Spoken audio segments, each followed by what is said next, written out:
Assalamualaikum warahmatullahi wabarakatuh. Waalaikumsalam warahmatullahi wabarakatuh.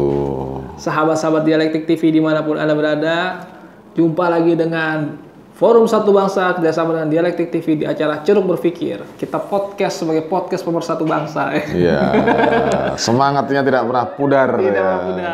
Wah, ini Mas Heri ini apa kabar Mas? Alhamdulillah. Ini sudah mulai podcast di channel-channel lain ya. Nah, karena silaturahim. Karena silaturahim itu katanya memperpanjang usia dan rezeki. Iya, memperpanjang rezeki katanya. Luar biasa. Kayaknya gagasan-gagasan Mas Heri memang sudah dibutuhkan di kalangan muda yang sekarang sudah mulai kehilangan arah. Mas. Amin, amin. Ya kita sama-sama berkontribusi lah. Sama-sama memberikan yang terbaik yang kita bisa. Ya kan? Memang banyak prediksi Mas Heri yang sudah terbukti ya kejadian. Ini kita mau tanya-tanya kan. Emangnya peramal gitu kejadian. Ini menarik Mas, yang mau tanya nih, yang kasus dekat-dekat ini ya. Ini kan terjadi, alam kita ini sudah kurang bersahabat tuh sepertinya ya. Banjir di mana-mana. Lalu terjadi ya kemarin di Manado, terus juga di beberapa daerah gitu di Kalimantan Selatan. Ini sebenarnya kejadian alam seperti ini murni memang kita sedang bencana atau sebenarnya ada tata kelola yang salah gitu, atau ulah tangan kita sendiri gitu. Waduh. Waduh, Bang Andri. Ini malam Jumat ya? Malam Jumat kalau ada sedikit klenik dan mistiknya gitu ya. Tapi kita membuat klenik itu menjadi salah satu bagian dari khasanah ya, emang. Kita nggak bisa menolak klenik ya, karena itu bagian dari cara menjaga nilai-nilai di dalam masyarakat kita. Itu. Tapi kita kembali kepada inti masalah tadi, apa yang namanya masalah banjir, bencana banjir, tanah longsor, kemudian pesawat jatuh, segala macam. Ini apa sih sebenarnya gitu kan? Apakah betul-betul bencana? Nah, bencana itu kan sebenarnya bukan sesuatu yang kebetulan menurut saya. Bencana itu juga ada sisi namanya itu, kalau di dalam Al-Qur'an, dhaharul fasadu fil barri wal bahri bima kasabat aydin nas. Jadi berbagai kecelakaan, kehancuran, kerusakan di muka bumi itu banyak yang terjadi karena ulah tangan manusia sendiri. Nah, saya ingin melihatnya dari sisi risiko ya. Saya ini kebetulan belajar tentang risk management, manajemen risiko di Graduate School of Management BPM. Nah, begini, sebenarnya manusia dengan segala kemajuannya, Bang Adri, itu tidak tanpa konsekuensi, ya kan? Namanya revolusi industri, namanya kemudian revolusi teknologi, namanya kemudian apapun namanya perkembangan manusia, itu selalu menyertakan namanya adalah risiko. Menyertakan di dalam kemajuan itu sendiri namanya reflexive risk. Karena itu waktu itu saya sempat menyerukan namanya pembentukan masyarakat risiko secara global, agar manusia itu menyadari tingkat kemajuannya dan apa yang sedang dihadapi sebagai bagian dari istilahnya bawaan lahirnya. Bawaan lahir peradaban manusia itu apa sih di dalam konteks modernisasi, di dalam konteks perkembangan teknologi itu apa saja.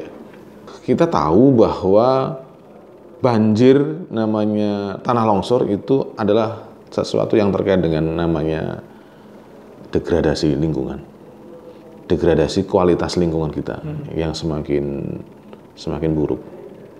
Memang kita tidak bisa menyalahkan bahwa ada faktor yang alam juga ya. Alam itu begini, kalau namanya alam itu memang bumi bergerak, inti kerak bumi itu bergerak. Itu ya dari sejak diciptakan dunia ada pergerakan itu, pergerakan magma, ada namanya lempeng tektonik, ada namanya segala macam yang terkait dengan alam. Tetapi ada juga yang namanya manusia tadi saya bilang di awal, ada namanya kerusakan yang terjadi karena ulah manusia. Kalau namanya Bandung itu merupakan daerah yang rawan banjir, itu adalah alam. Namanya rawan banjir itu alam. Kenapa? Karena itu bagian dari kodrat lingkungan, kodrat alamnya. Kalau daerah di sekitar pantai yang rendah tanahnya, maka ada risiko rob. Risiko air laut masuk ke daratan karena ada namanya pasang naik dan pasang surut air laut kan ya. Nah, ketika terjadi pasang naik, maka otomatis tanah-tanah yang rendah akan kena air laut. Sekarang begini masalahnya. Kenapa saya mengatakan ada namanya degradasi lingkungan ya? Yang pertama tadi Bang Adri mengatakan ada namanya kesalahan tata kelola ya. Tata kelola pembangunan perumahan, tata kelola namanya bisnis pertambangan, tata kelola bisnis hutan, bisnis perkebunan dan sebagainya. Nah, ini ada namanya sesuatu yang melanggar alam tadi. Ada faktor alam yang memang bergerak sesuai dengan hukum alamnya. Ada juga manusia yang bergerak karena harus memenuhi kebutuhan dan impian kemajuannya. Maka kadang-kadang membangun suatu kawasan perumahan di daerah cekungan air, maka pasti kena banjir. Nah, kenapa? Karena kodratnya kena banjir. Nah, sekarang ketika itu terjadi, bagaimana manusia menanganinya kan gitu kan? Nah, menangani itu tidak bisa dari hanya hilirnya. Hampir semua orang ketika bicara masalah bencana, bicara tanah longsor, bicara namanya kemarin di Kalsel, ini baru kali pertama selama 50 tahun ada banjir sebesar ini di Kalsel. Dan efeknya luar biasa. Tapi sebenarnya efek itu tidak terlalu sulit diprediksi. Kenapa? Terjadi degradasi lingkungan di Kalimantan Selatan akibat penambangan batu bara secara masif tanpa memperhatikan aspek lingkungan. Jadi kebutuhan batu bara di level global maupun regional itu memaksa para penambang untuk menambang sebanyak-banyaknya tanpa memperhatikan aspek lingkungan. Kalau aspek lingkungan tuh gini, habis menambang maka tanah ditimbun lagi, direboisasi kan begitu. Sehingga risiko lingkungan menjadi minim. Risiko terjadi bencana lingkungan menjadi minim. Tapi ini menurut informasi dari teman-teman yang aktif di jaringan advokasi tambang, mereka mengatakan bahwa apa yang ada di aturan itu hanya aturan. Tidak diterapkan dengan baik. Kenapa? Karena lebih dipengaruhi oleh tuntutan untuk melakukan produksi secara besar-besaran terhadap tambang batu bara kita. Ada permintaan di level nasional maupun di level global. Ini membuat namanya orang berlomba-lomba untuk melakukan produksi itu. Juga sama di bidang perkebunan kan, dengan adanya kebutuhan sawit misalnya, maka hutan-hutan dirubah fungsinya menjadi kebun sawit. Nah, itulah yang kemudian membuat kawasan-kawasan hutan lindung yang sudah ditetapkan itu menjadi berubah menjadi kawasan kebun. Nah, kalau kebun kan kita tahu sendiri bagaimana mekanismenya kan. Yang penting cepat berproduksi, cepat memberikan nilai ekonomi bagi investornya, bagi pemerintah mungkin karena pajaknya dan sebagainya kan. Jadi saya kira sekarang kalau kemudian berkembang pandangan bahwa pembangunan itu harus memperhatikan aspek lingkungan, saya kira itu menjadi tuntutan global ya. Ini ada hal-hal yang positif ya terkait corona misalnya Bang Andri. Corona ini membuat manusia kembali menyadari tentang bagaimana kita melestarikan dan menjaga lingkungan kita. Sebagai bagian dari impact corona adalah langit menjadi bersih. Kenapa? Karena orang berhenti berproduksi. Pabrik-pabrik tidak lagi mengeluarkan asap kan, cerobong asapnya jadi tidak berfungsi, tidak berproduksi ya. Motor-motor, mobil-mobil, mesin-mesin industri tidak mengeluarkan apa namanya timbal gitu kan, yang merusak oksigen kita gitu kan. Nah, jadi ada yang saya lihat positif dari terjadinya corona ini adalah bagaimana manusia dituntut untuk berpikir lebih ekologis, lebih memperhatikan lingkungan. Contohnya apa? Sekarang orang berlomba-lomba untuk bagaimana berinvestasi di bidang teknologi baterai, listrik untuk mesin mobil listrik dan sebagainya ya. Yang mana listrik itu adalah energi yang paling ramah lingkungan karena tidak menimbulkan dampak-dampak yang lain. Nah, jadi manusia berinvestasi pada namanya baterai. Pada nikel. Nah, nikel di Indonesia kan.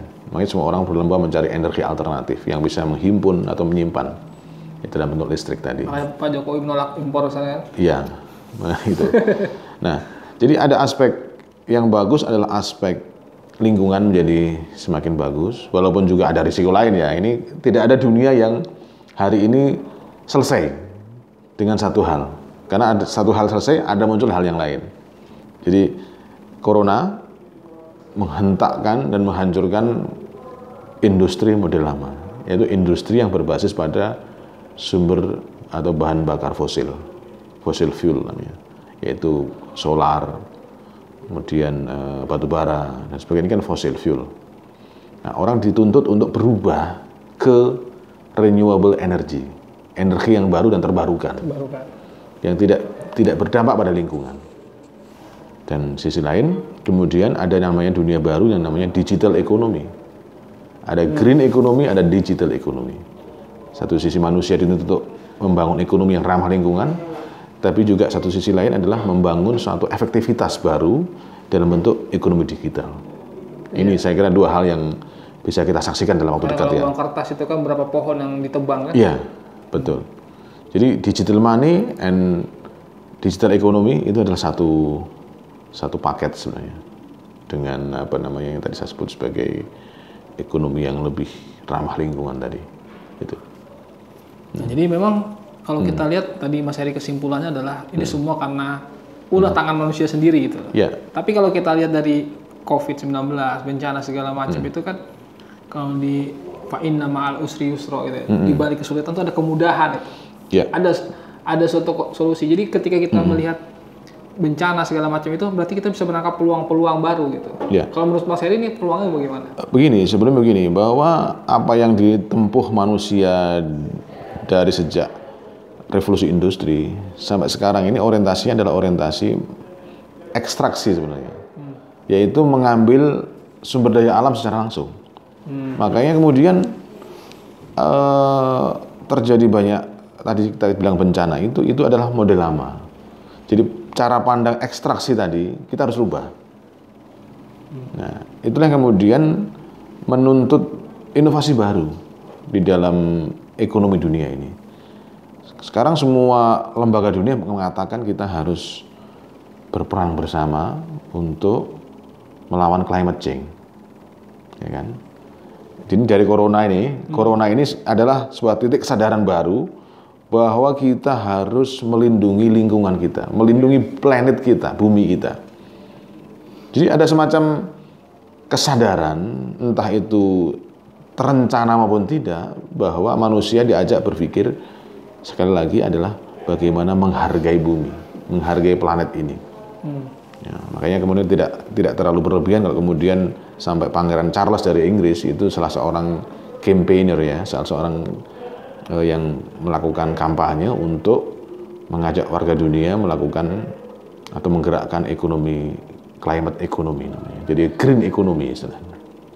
Sampai kemudian juga IMF, sampai kemudian World Bank, sampai lembaga-lembaga finansial dunia bahkan itu juga termasuk yang kemudian mendorong agar semua orang konsentrasi pada menjaga lingkungan. Indonesia ada arah sana? Saya kira ini akan menjadi kesadaran global ya, kesadaran global. Jadi corona itu tadi sekali lagi menghentakkan kesadaran manusia tentang how we preserve our environment, kira-kira. Jadi memang kita harus dari sini harus muncul inovasi-inovasi baru. Inovasi-inovasi baru. Dan saya kira manusia Indonesia adalah manusia yang harus inovatif ya, manusia yang bisa berpikir kreatif. Kemarin seperti tim dari UGM ya, itu berhasil menemukan sebuah mekanisme cara untuk memastikan seseorang terkena COVID atau tidak dengan namanya genus, Gajah Mada Enus, gitu kan kira-kira. Jadi model-model Gajah Mada ini yang berhasil mendeteksi virus hanya dengan sebuah tiupan nafas dalam sebuah wadah yang sudah disiapkan, itu luar biasa. Dunia belum punya itu. Belum punya. Jadi ini kreativitas atau inovasi ini saya kira harus didukung oleh pemerintah agar bisa diproduksi massal. Bahkan bisa diperbantukan atau diberikan kepada negara lain agar juga menggunakan teknologi yang sama gitu loh. Jadi di dalam hal teknologi saya kira Indonesia ini harus lebih inovatif, harus punya keberanian untuk keluar dari pakem lah.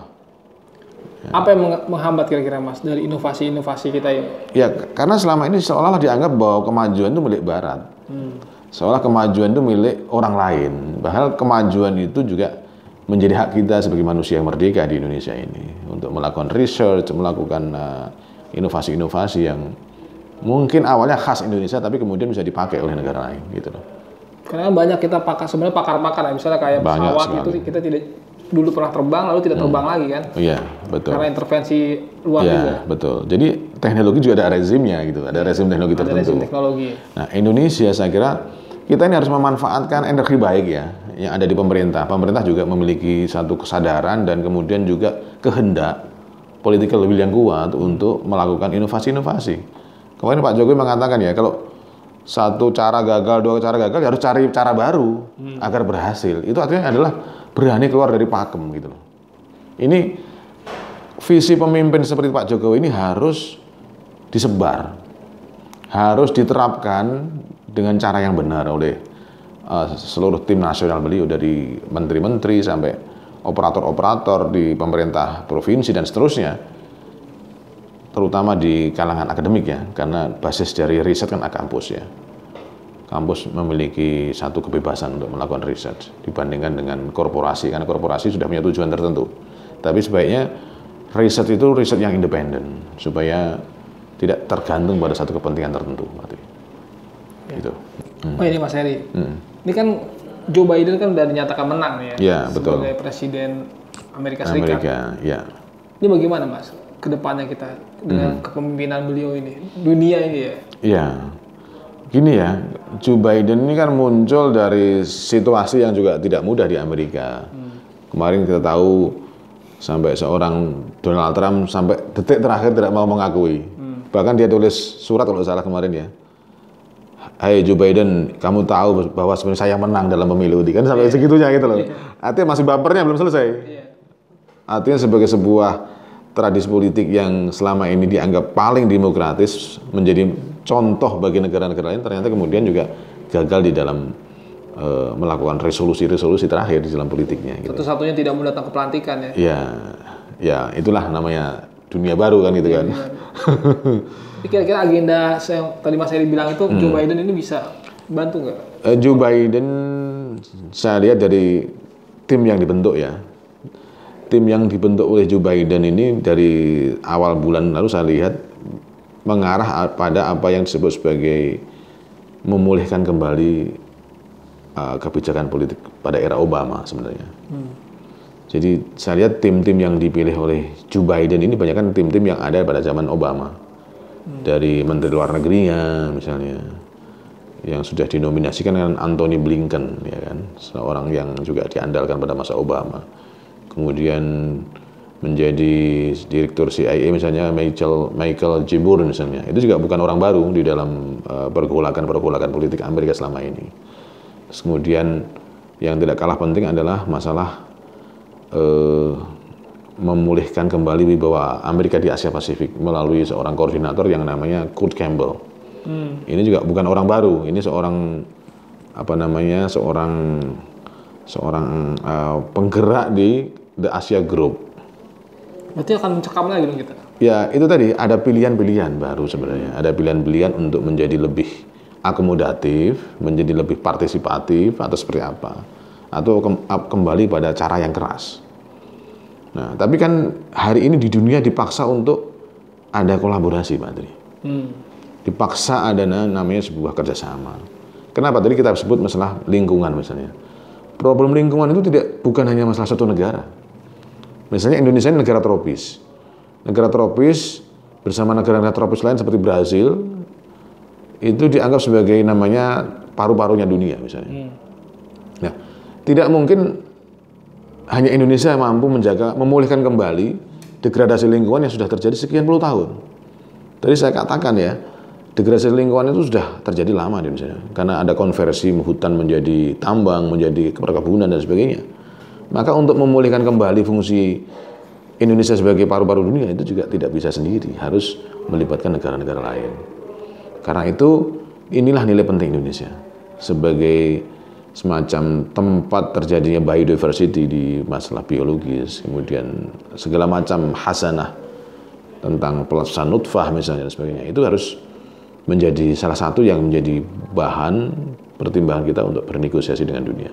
Karena itu politik lingkungan jadi sangat penting. Diperlukan sebuah politik lingkungan di Indonesia ini yang bisa berkampanye ke dunia tentang Indonesia. Nah, Ini sekarang yang banyak kampanye tentang green economy kan malah Eropa ya. Inggris, kemudian Jerman, Amerika sendiri itu bicara green economy. Bahkan lembaga-lembaga dunia bicara green economy. Nah, kita kenapa kurang cepat bicara masalah green economy?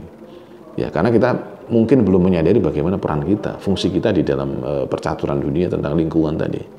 Jadi politik lingkungan atau diplomasi lingkungan itu menjadi salah satu yang harus dipertimbangkan di dalam politik luar negeri Indonesia nanti. Tapi kan kalau kita lihat politik lingkungan ya tadi, yang kita lihat seperti ini. Ini kan kayak sepertinya pemerintah ini selalu kalah dengan yang namanya pengusaha-pengusaha besar. Nah itu selalu dari waktu ke waktu kan ada bisnis interest ya, yang kadang-kadang menjadi faktor terjadinya disorientasi. Kenapa? Karena sudah terlanjur di Indonesia ini kan ada faktor oligarki dan faktor politik dinasti yang sering kita bahas itu. Ketika rezim itu menjadi bagian dari kepentingan bisnis seorang pengusaha misalnya. Nah, tapi saya kira kita harus berubah memang, harus berani berubah. Karena kalau tidak sekarang berubah, kita tidak bisa berhitung seberapa rusaknya dampak lingkungan kita di kemudian hari. Ini bencana di Kalimantan Selatan, kemudian di Mamuju, di Manado, di Jawa Barat, ini kan sebenarnya adalah alarm pengingat sebenarnya bahwa kita harus segera berbenah masalah lingkungan. Saya ingat waktu itu pilkada misalnya, pilkada itu kan banyak calon-calon yang butuh bandar untuk mendanai dia mencalonkan diri. Dan ketika didanai oleh bandar tersebut yang oligarki itu, udah saya ambil uangnya, nanti kalau saya jadi kamu pegang laut, kamu pegang tambang, pegang hutan, segala macam, pegang gunung. Nah, seperti itu akhirnya ketika itu dieksploitasi sampai merusak lingkungan, pemerintah tidak bisa apa-apa karena ada hutang politik di situ. Nah, itulah perlunya keperpihakan ya. Perlunya pemerintah menetapkan sebuah undang-undang yang melindungi lingkungan secara tegas. Jadi apapun dasarnya ketika lingkungan menjadi sebuah politik, sebuah negara, maka rakyat bisa langsung mengkoreksi. Ketika aspek pembangunan ini merugikan lingkungan misalnya penambangan kapur misalnya, kapur yang kemudian membuat warga masyarakat kehilangan sumber air misalnya, maka itu sudah bernilai merugikan lingkungan. Karena itu perlu ada satu kebijakan yang jelas memihak, yang imperatif, yang jelas posisi pemerintah di situ. Tugas di sini adalah kalau misalnya punya prinsip bahwa lingkungan adalah hidup kita. Karena kita ini berhutang pada masa depan. Saya dulu di kampung itu setiap pagi masih mendengar namanya suara air terjun yang berjarak dari rumah saya sekitar 10 kilo. Bang. Sekarang jangankan suaranya, airnya sudah nggak ada. Sudah nggak ada airnya. Karena apa? Karena hutan ditebang, dijadikan kebun, jadikan tempat nanam pinus dan sebagainya, akhirnya kehilangan semuanya. Gitu. Misal kasus kebakaran hutan itu kan, kenapa tidak ada misalnya hukum mati lah? Nah, itu tadi karena masih ada unsur balas budi tadi. Jadi karena kita masih melihat bahwa uang itu adalah segala-galanya, bahwa capital itu segala-galanya, maka kemudian faktor lingkungan, faktor inovasi itu diabaikan. Padahal kita tetap bisa bertahan tanpa kemudian dengan menebang hutan, tanpa dengan merusak lingkungan gitu loh. Lingkungan itu adalah masa depan kita. Kalau dari sekarang kita melakukan perbaikan-perbaikan, saya yakin kita masih bisa, kalau orang bilang, menambah umur bumi lah gitu loh. Karena lingkungan dijaga, otomatis maka semuanya akan terjaga. Di dalam fikih kan dikenal namanya ikhyaul mawat ya. Kalau ada tanah kosong mati, maka kita harus menanaminya. Itu pahalanya besar sekali kalau di dalam fikih itu. Tapi kita keluar dari fikih, maka ada aspek hubungan yang sangat penting antara manusia dengan alamnya, manusia dengan lingkungannya. Jadi harus menyatu gitu. Jadi teologi air, teologi hutan itu harus dikebangkitkan kembali. Jadi kalau orang dulu kan nggak berani menebang pohon misalnya, karena orang tahu, orang diajari dari kecil bahwa pohon itu ada penunggunya misalnya. Maksudnya bukan penunggunya, tapi yang ingin dia sampaikan adalah kamu harus menjaga lingkungan. Bahkan orang Baduy itu kalau menebang pohon, dia wajib menanami lagi. Gitu. Wajib menanami lagi. Kalau kita nggak ditebang, ditanamin, tapi sawit tanamnya. Itu mengandung filosofi yang luar biasa sebenarnya. Itu saya sebut bahwa generasi kita ini seringkali hanya memanen hasil dari para pendahulu. Tanpa kita berusaha menanam agar dipanen oleh generasi penerus kita. Ini sebuah filosofi atau wisdom yang luar biasa yang diajarkan oleh masyarakat adat, oleh lingkungan, oleh orang-orang tua istilahnya gitu kan. Jadi filosofi alam itu justru ada di basis-basis yang tradisional mungkin ya malah. Bahkan sekarang Mas, puncak itu Mas, banjir Mas. Ya itu tadi. Jadi saya tidak bisa membayangkan kalau dulu kita banjir karena daerah muara, daerah hilir itu gagal melakukan manajemen air, maka sekarang banjir itu terjadi karena justru hulunya kehilangan daya tampung terhadap air hujan. Jadi bencana menjadi berlipat ganda, bencana di hulu, bencana di hilir, dan pasti dampaknya luar biasa, tidak sangat besar kerugiannya nanti yang bisa terjadi gitu loh. Berarti kaitannya bukan dengan azab-azab ya, tapi buatan-buatan ini ya. Ya, secara langsung. Kalau di Islam sendiri Mas, kan Mas Heri juga paham agama ya. Sebenarnya azab itu benar nggak? Allah itu mengazab manusia itu benar nggak sih Mas? Jadi azab itu adalah sebagai akibat dari kelakuan manusia sendiri. Ada namanya in ahsantum li anfusikum. Jadi kalau kamu berbuat baik, maka sebenarnya kamu berbuat untuk dirimu sendiri. Wa in asatum falaha. Jadi kalau kalian berbuat buruk juga untuk dirimu sendiri gitu loh. Karena itu ini jangan hanya sekedar menjadi doktrin ya. Ini harus menjadi sebuah teologi yang diterapkan di dalam kehidupan sosial kemasyarakatan. Dan masyarakat tradisional kita itu berhasil membuat atau mewariskan sebuah nilai-nilai yang luar biasa. Mewariskan nilai-nilai lingkungan yang luar biasa. Jadi saya tidak heran kalau kemudian di Bali misalnya, interaksi antara manusia dengan lingkungannya sangat erat. Nah, makanya itu kan ada gerakan Bali tolak reklamasi. Salah satunya teman kita yang bergerak itu Marginal sama Superman is Dead, Jering yang ditangkap ini. Oh, Jering. Iya. Ya itu tadi pemerintah harus mendukung gerakan-gerakan yang melindungi lingkungan. Ormas-ormas besar di Indonesia, agama maupun sosial, itu justru juga harus menggunakan dasar-dasar atau nilai-nilai agama atau sosialnya untuk mendukung terjadinya pemulihan lingkungan, normalisasi lingkungannya, supaya kembali pada tata, fungsi dan kegunaannya gitu. Tapi merusak ini sebenarnya orang Jakarta juga sih Mas? Yang merusak sebenarnya ada kepentingan manusia, nafsu serakah manusia untuk menguasai segala-galanya, hutan, gunung, lautan mau dikuasai semua gitu. Karena di Bali ini ada konsep Trihita Karana itu kan. Jadi bagaimana manusia itu berhubungan dengan Tuhan, dengan sesama manusia dan alam gitu ya. Ya. Kalau di Islam hablum minallah. Ya, sebenarnya agama itu saya kira dari sisi itu semua memiliki wisdom masing-masing, memiliki pengalaman. Karena ini cerita tentang pengalaman historis sebenarnya kan, yang diabadikan di dalam kitab suci kan gitu. Pengalaman nabi-nabi, pengalaman cerita orang-orang soleh, pengalaman masyarakat yang baldatun thayyibatun wa rabbun ghafur, itu kan cerita tentang masyarakat ideal yang terjadi di dalam sejarah maupun yang diinginkan sebagai masyarakat utopis gitu kan. Itu ada semua, konsepsi historik maupun utopia gitu loh. Itu. Nah ini Mas, putaran terakhir nih Mas. Terakhir ya? Iya. Soalnya malam Jumat. Malam Jumat. Malam Jumat harus melakukan kewajiban malam Jumat. Apa itu Mas? Tahlilan maksudnya. Saya tahunya itu. Iya. Ini pertanyaannya adalah masalah kenapa sih Indonesia ini orangnya politis terus gitu Mas? Apa-apa tuh bahasanya politis. Padahal kan yang sekarang kita hadapi adalah ekonomi ya. Ekonomi kita lagi kacau. Iya. Nah seperti itu. Terus bicara NKRI harga mati dengan pembahasannya politik, tidak menyentuh ke ekonomi. Ekonomi, iya. Padahal kalau ekonomi kita kacau kan bisa provinsi kita bisa lepas lama-lama kan? Iya, itu dia. Mungkin politik dianggap paling renyah mungkin dianggap paling menyenangkan bicara politik ya. Tapi maksudnya begini, politik boleh, tapi you harus juga bicara substansi masalahnya apa kan gitu kan. Orang bicara politik itu kan seringkali dikanalkan, diarahkan ke politik berbasis sara kayak misalnya gitu kan. Jadi sara itu mendominasi politiknya, agama melawan konflik di dalam agama sendiri. Waduh, macam-macam. Termasuk antara agama dan negara misalnya. Itu kan politik semua ini kan. Politik semua. Nah, Masalahnya begini, kita ini sebagai bangsa kan harus keluar dari namanya jebakan ya, jebakan yang sudah dibikin orang selama sekian abad tentang politik ya.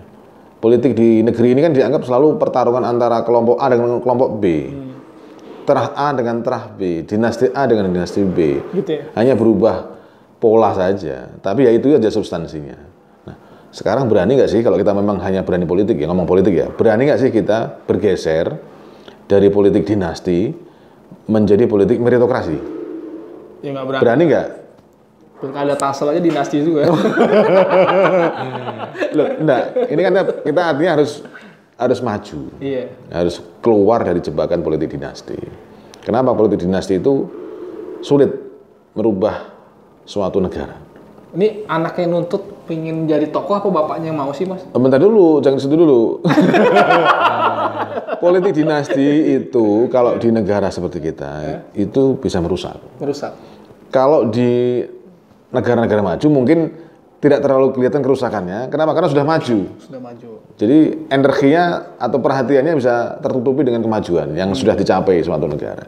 Tapi juga dalam jangka panjang sebuah regenerasi kepemimpinan itu sebaiknya berbasis atas dasar kualitas atau meritokrasi. Saya sangat tertarik dengan bagaimana seorang Lee Kuan Yew berhasil merubah sebuah Singapura yang dulu sangat terbelakang, yang sangat kumuh, itu menjadi sebuah negara maju yang sangat dihormati dan dihargai. Kenapa? Kata Lee Kuan Yew, karena meritokrasi. Yang kita bangun di Singapura ini adalah kualitas. Orang terbaik yang menduduki posisi terbaik. Bahkan banyak orang pindah warga negara ke Singapura. Iya, karena meritokrasi. Jet Li. Pertanyaannya adalah, apakah mungkin Indonesia membangun meritokrasi? Nah, itu bagaimana? Ya mungkin saja. Tapi kan kultur kita kerajaan, Mas. Nggak ada masalah, nggak ada hubungannya dengan kerajaan. Meritokrasi itu sebenarnya adalah prioritas.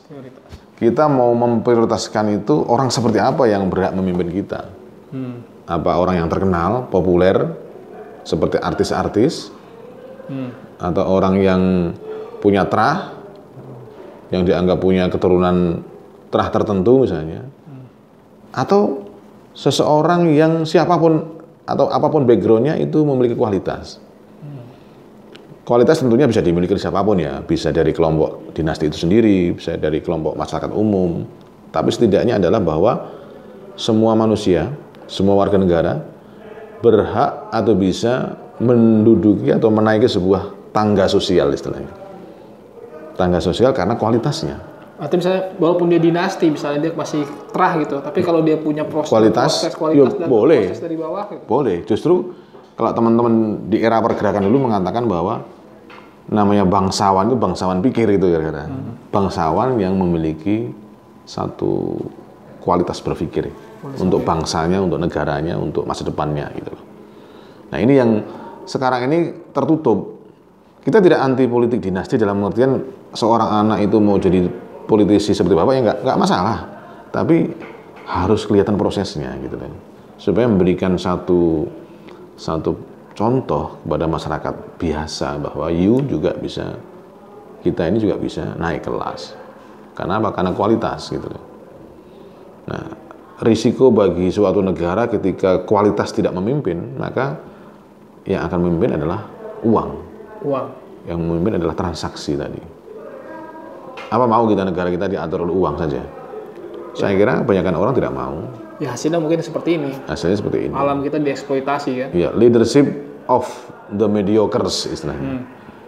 Kepemimpinan oleh orang yang sedang-sedang saja. Nah, ini kan tidak menarik. Padahal kita ini bangsa kita ini didirikan oleh seorang yang punya pikiran jauh ke depan, seorang Bung Karno misalnya, dengan para pendiri bangsa yang luar biasa. Negara dengan mayoritas Muslim tapi berhasil membentuk negara nasional. Ini tidak mudah. Bahkan Bung Karno ini juga bukan anak dari seorang terah apa gitu misalnya. Ya, beliau tumbuh dari seorang masyarakat biasa. Mau orang mengatakan beliau ini cucunya atau putranya bangsawan, tapi tetap langkah-langkah manusia biasa ini dilalui gitu loh. Bertumbuh dari masyarakat, mengalami masalah-masalah, itu dilalui. Pernah kena malaria lagi. Pernah kena malaria, kemudian berubah nama kan itu kan. Jadi saya kira negeri ini negeri yang terbuka untuk kalangan monarki maupun kalangan biasa asalkan memiliki kualitas. Memiliki kualitas atau meritokrasi tadi. Artinya jangan sekedar jualan ningrat-ningrat gitu. Ya, betul. Harus ada yang namanya proses di situ ya. Dan saya kira sekarang kaum ningrat juga merasa sedih. Karena menurut teman-teman saya yang ada di keraton-keraton, ya mereka melihat bahwa kita mengalami degradasi kualitas. Jadi juga mulai muncul kebangsawanan pikiran tadi. Kebangsawanan pikir yang muncul baik dari kalangan keraton maupun non-keraton, ex-monarki maupun biasa gitu loh. Karena kebangsawanan sekarang kan dicapai melalui pendidikan sebenarnya. Orang belajar di sekolah, belajar melalui proses pengetahuan tertentu, akhirnya mendapatkan satu inspirasi. Nah itu inspirasi itu dah yang kemudian sebenarnya membantu untuk membangun dan membesarkan bangsa dan negaranya gitu. Itu Bang Dri. Jadi kuncinya ada meritokrasi. Meritokrasi. Tantangan kita ke depan adalah meritokrasi supaya kita bisa mendamaikan semua faktor politik di Indonesia. Sistemnya perlu dirubah nggak Mas? Sistem pemilihan produk yang sekarang ini? Kalau sistem, saya kira sejauh itu bisa menerapkan demokrasi dalam pengertian government of the people, by the people, and for the people, saya kira tidak masalah. Karena yang kita cari kan substansinya, bukan formalitinya. Kalau formality Amerika kurang demokratis apa? Seolah-olah semuanya demokratis, tapi juga tetap ada suatu kata si kata si Trump kan kecurangan. Nah, tapi kita harus kembali pada demokrasi substansi. Demokrasi yang betul-betul yang tadi saya sebut dari rakyat, oleh rakyat dan untuk rakyat tadi. Jadi arah sebuah kebijakan, arah sebuah narasi kepemimpinan itu harus kepada namanya rakyat. Jadi kepemimpinan rakyat itu. Dan itu namanya musyawarah di dalam Islam kan. Musyarakah masyarakat. Tapi kultur masyarakat kita ini harus duit, Mas. Duit ini kan belum lama adanya. Duit mempengaruhi politik Indonesia belum lama. Duit dulu itu lebih dimaknai sebagai sebuah tanda hubungan sosial. Artinya kalau saya sowan kiai nyawisaken amplop itu bukan sebagai transaksi, tapi sebagai sebuah bakti sosial saya, hubungan sosial saya pada seorang kiai. Kalau sekarang berubah, seolah-olah uang itu membeli kiai. Padahal asalnya tidak begitu. Ketika saya menghadap seorang guru, maka saya ingin membahagiakan guru saya. Entah dengan suatu hadiah, entah dengan membawa sesuatu dari rumah, entah apapun, itu suatu relasi yang tradisional tapi mengikat. Hubungan spiritual, hubungan kebatinan, hubungan yang lebih ke makna-makna sosial di situ, bukan transaksi itu kira-kira. Jadi lebih ke hubungan persona saja, bukannya jual beli suara. Bukan gitu jual beli suara. Nah, saya nggak tahu mulai kapan ya tiba-tiba orang kalau datang ke kiai itu dengan mengasihi ini akan membeli suara kiai, padahal nggak begitu. Dan kiai saya kira menolak sebenarnya. Saya kira menolak dengan adanya model-model itu karena kiai itu sudah terbiasa menjadi kiai yang mandiri, hidup dari kemandirian. Kiai dulu apa kiai sekarang? Dulu. Gitu. Dulu. Sekarang juga ada ya? Ya sekarang mudah-mudahan dengan adanya meritokrasi tadi itu tetap terjaga ya. Karena ada juga kiai-kiai yang memang sangat menjaga itu. Bukan hanya ada, banyak. Cuman nanti Bang Adri juga harus banyak memunculkan itu. Iya. Dengan figur-figur kiai yang menjadi panutan masyarakat di tengah krisis sosial dan kemanusiaan hari ini. Kalau Gusnya anaknya? Banyak juga yang baik. Banyak juga yang sangat inspiratif. Banyak bikin podcast, banyak itu kan. Banyak. Karena podcast sekarang menjadi salah satu inspirasi loh, Bang. Menjadi inspirasi juga. Karena anak muda itu cenderung melihat podcast, bukan melihat TV hari ini. Malas lihat TV. Isinya kok TV kan paling itu juga gitu kan.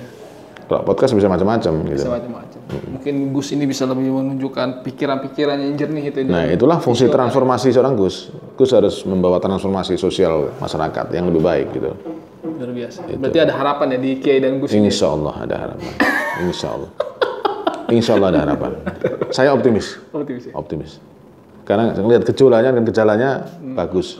Mulai komunikasi, mulai apa macam-macam gitu. Gitu Bang Tri. Oke. Terima kasih Mas Heri. Oke, makasih Mas Heri. Menyenangkan malam Jumat tapi bisa ya. Tapi bukan Gus Heri ya? Bukan. Saya biasa aja. Terima kasih Mas Heri atas ilmunya dan masukannya untuk kita semua. Terima kasih sahabat-sahabat Dialektik TV yang sudah menyaksikan. Jangan lupa ya, terus saksikan podcast Dialektik TV bekerja sama dengan Forum Satu Bangsa. Jangan lupa like, share, comment, and subscribe channel Dialektik TV. Sekian dari kami. Wassalamualaikum warahmatullahi wabarakatuh. Waalaikumsalam warahmatullahi wabarakatuh.